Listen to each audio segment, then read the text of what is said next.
friends, welcome back to my YouTube channel. If you're new here, I'm Julia and I create home design and decor content and give tips on living independently. In today's video, I'm going to be transforming this space behind me into a beautiful display of art and puzzles. My partner and I are both obsessed with Lego and building any sorts of puzzles and crafts, and we would love to showcase that in our home. But today, I'm going to be building this shelf right here, and we are going to style that with all of our puzzles and some decorations. So let's get building. Oh god, that's so heavy. Oh. So this is how the space was looking like before. I have this pretty basic shelf with a whole bunch of stuff on it that I was never really happy with how I styled. Plus we've got Lego all over the dining table and basically all across the living room, so it was time for a change. I picked up this shelf from Kmart and I actually had to get my parents to pick it up in Sydney because Melbourne was completely out of stock, and then I drove it all the way back, so it has come quite far, but I think it's really nice. I really love that it's open from all the angles, which was super important to me when finding a shelf to display the puzzles, because I really wanted you to be able to see as much of them as possible. So any of those kind of closed bookshelves were just not the vibe for me. A tea break is very important before commencing a project, and then it was time to get going. I don't know about anyone else, but I think of myself as quite the professional when it comes to building flat box furniture. I've probably put together about 90% of what's in this apartment because it gives me so much satisfaction to see something start from tiny little pieces and then become a whole entire desk or kitchen trolley or whatever it is. So satisfying, and I love how it makes me feel like Bob the Builder. Okay, that was kind of random, but you can't tell me that you don't feel the same way. I'll be honest though, there have been a handful of projects that have just about done it to me, including our dining table, which took me probably 4 hours, and I made so many mistakes that I had to physically undo and then do again. It was a bit of a nightmare. This one here is not too bad. It's just a lot of repetition. There are a lot of screws to go in, so my arm was getting a little bit sore, and you ain't seen nothing yet. When I put those flat bits in, it was like 6 screws per piece. It was exhausting and definitely made me question my choice of wearing a jumper today. But side note, is my jumper not like the cutest thing ever? I'm so obsessed with that color block. I have that style in a couple of different pairs of pants as well. I think it is so fun. You get so many different colors in one go. I just love wearing color, in case you haven't noticed. Also, my tights have a literal rainbow down the sides, so props for that, please. Anyway, looks like I finished the frame now that I'm focusing on myself again, and it was time to add on those flat bits, which, as I warned you, was an absolute terror. Good thing for you is that my phone actually got bored while filming it and decided to just stop midway through the video, so there's actually a cutscene coming up where you don't have to sit and watch me squat over this thing for like 20 minutes. We'll look out for her in 3, 2, 1. Yeah, it's not perfect, but it was an attempt at a transition, alright? Just give me some praise. Anyway, here she is completely finished. I think she looks absolutely beautiful. Look at those rounded edges. It's all so open. I'm so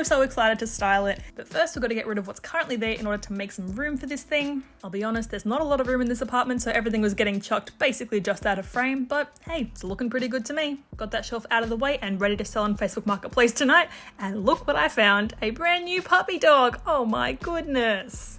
Yeah, so that got vacuumed up immediately, and then it was time to pop the new shelf in, or should I say struggle immensely to put the new shelf in, because I forgot that it was heavy in the box, and that means it's heavy in real life as well. Here's me being an absolute pedantic, making sure it's right in the middle of the wall, and then it was time to get styling. I started off with this Lego piano because it's by far the biggest and bulkiest Lego that we've got, and it took a couple of goes to get it right, but I finally found its home on the left corner here. The pyramids of Giza took center stage because I love how that point brings your eye directly into the middle, and then I started filling the sides with some of the Lego architecture sets. These ones are my partner's absolute favorite, so we do have quite a collection. I wanted to make sure that they were all on display and kept away from the dog, so I grouped them together on the top shelf. We support Liverpool Football Club, so this is Anfield Stadium, their home stadium, and this, I kid you not, took us probably a year to build. It took so long. It's actually not Lego, it's a different kind of brick puzzle, and those things are so finicky, but now that it's done, we are so happy to be able to display it. I decided to add a couple of books into the shelf as well to add a bit of visual variety, and I thought that using the cameras as the bookends was a pretty creative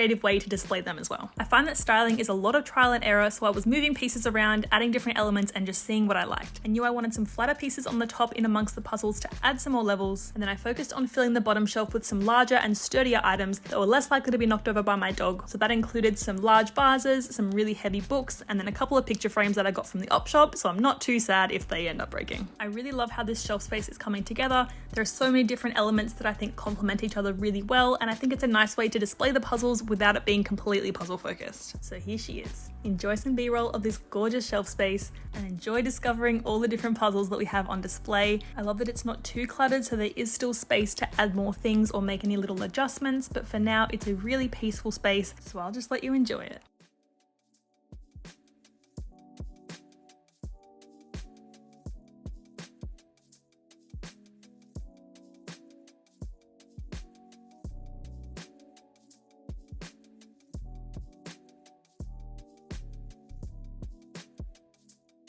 We are all done with the shelf. I think it looks absolutely amazing. I'm really happy with how I styled it. I think it looks really nice having a combination of the puzzles and some other decor items to sort of balance it out. I think that it still looks really neat, really classy, and I'm so excited to start on the gallery wall that's gonna go above it. I think it's gonna look really beautiful, and it's quickly becoming my favorite spot in the entire house.